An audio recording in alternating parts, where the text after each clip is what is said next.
Another way that we can get speed from Agile is by understanding empiricism, what we mean by it and how we go about using it. Empiricism is basically where we use facts and data to make our decisions. So when we are planning, we get as much information as we possibly can when we first start planning.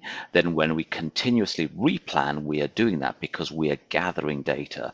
We're putting MVPs, minimum viable products, in front of our customers, in front of the users. They're providing us feedback, and we're using that to replan, reprioritize what it is that we're doing. But by using empiricism, we are controlling the risk, we're controlling costs, we're controlling a number of things by using data to drive what it is that we do. This comes as a bit of a surprise, I think, to a lot of people who are looking at Agile, maybe looking at it for the first time.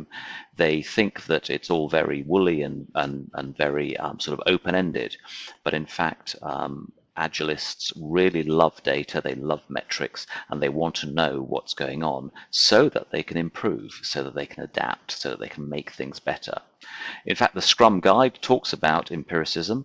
This is sort of where we get a lot of information about this from. The Scrum Guide 2020 says that knowledge comes from experience and making decisions based on what is observed. And that's interesting. We make decisions based on what is observed. So we don't look at reports, charts and graphs. We actually look at the product, look at the results that we get from putting that product in front of a user to see what happens. As well, just mentioned earlier, we optimize predictability and we control risk if we use data in the right way. This isn't a license to start having reports and charts all over the place. This is a very focused way of doing things. The way I like to see this, I like things to be as visual as possible. I think about a temple, if you will, and the temple is made up of the five values of Scrum: commitment, openness, courage, respect, and focus. And then supporting empiricism, we have three pillars.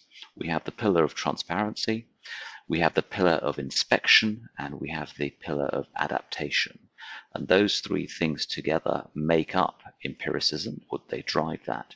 And of course, if we have empiricism, if we have transparency, we're continually inspecting and adapting. One thing that we do very quickly is we build trust. We build trust with our stakeholders, we build trust within the team, we build trust with our users as well.